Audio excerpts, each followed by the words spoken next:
Alright, boys. Another episode of Growing Up with Uncle Bubba. Operation Christmas Wine Part 2. I've got me a rig set up right here.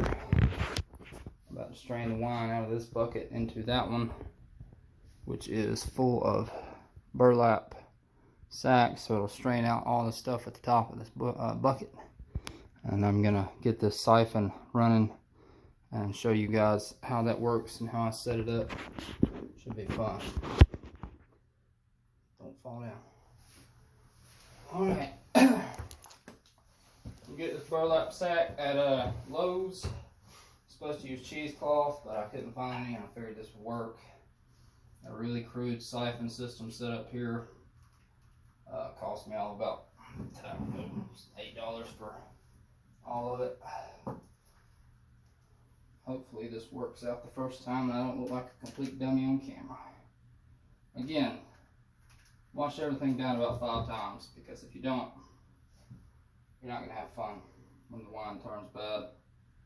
All this has been washed thoroughly. Well, it doesn't look that way because I'm making it in the bathtub, but Uncle Bubba takes his disinfectant process very seriously.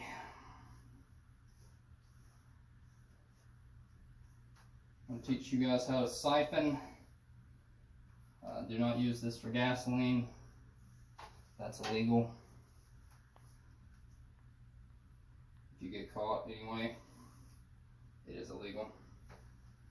I'll run this all the way down to one end. Basically, a siphon uses gravity and physics to move a liquid from a place of high elevation over here. I got it jacked up to a place of low elevation. And all you're going to do is take all the air out of the system by pulling it out of this tube, my mouth, hypothetically.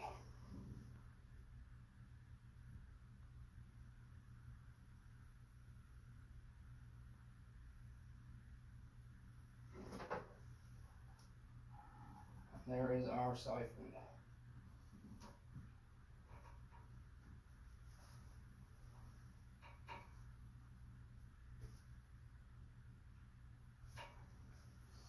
I don't know if you can see it running or not, but she's going. Like I said, I took all the air out of the top, and now it's coming from the point of the high spot down to the low spot. I'm sure there's a better physics way to explain this, but basically I'm going to take all the wine out of the bucket and leave all that nasty stuff behind, and then whatever doesn't get left behind is going to get strained through my burlap sack here, and then we're going to get on to the secondary fermentation, and I'll explain that in the next video, and I'll explain how I put together this siphon a little bit more in depth here in a second. Alright, one more explanation of the siphon setup. Like I said, you have to go from high to low. I'm sure that you can look up a better explanation of how this works, but basically you pull all the air out of the line, this little mouthpiece. If you look right there, you can see it flowing out at the bottom, albeit not that fast, but there's water being fed from gravity from high to low in a vacuum, because there is no air in the tube, so the vacuum force pulls the wine from here to there using gravity. That's not that hard to set up. Alright boys, like I said, this is not the most sophisticated way to do this, but it got the job done. Siphon cost $6, so I'm tossing that, and left all the nasty clunky strawberry mess in the one bucket, and then we got kind of a pulpy wine here in the sack, and we're about to strain that out and get it good and clear, and we're going to set up our secondary fermentation bucket. So this is why cheesecloths would probably work better, because I'm just gonna have to sit here and hold this until the rest of that strains out. But a little pride in your work if you want it to taste good. Alright boys, here you see why we strain it. See all that yucky, nasty oatmeal stuff in that cloth? This is more or less completely done with filtering anyway. I will filter it one more time before I bottle it, just for kicks and giggles, but I really don't have to anymore. The only thing left to do now is to degas the wine, which is just a fancy way of saying stir the ever-loving crap out of it. And then I'm going to set up the top with a gas catch so that it can spit CO2 out as it continues to ferment over the next week. In this phase, after I cap it, we don't want any more air getting down in there. The first phase, you want a lot of air so the yeast can work and make alcohol. This one, we really don't want any air in there at all if we can help it, to prevent any bacteria from getting in there.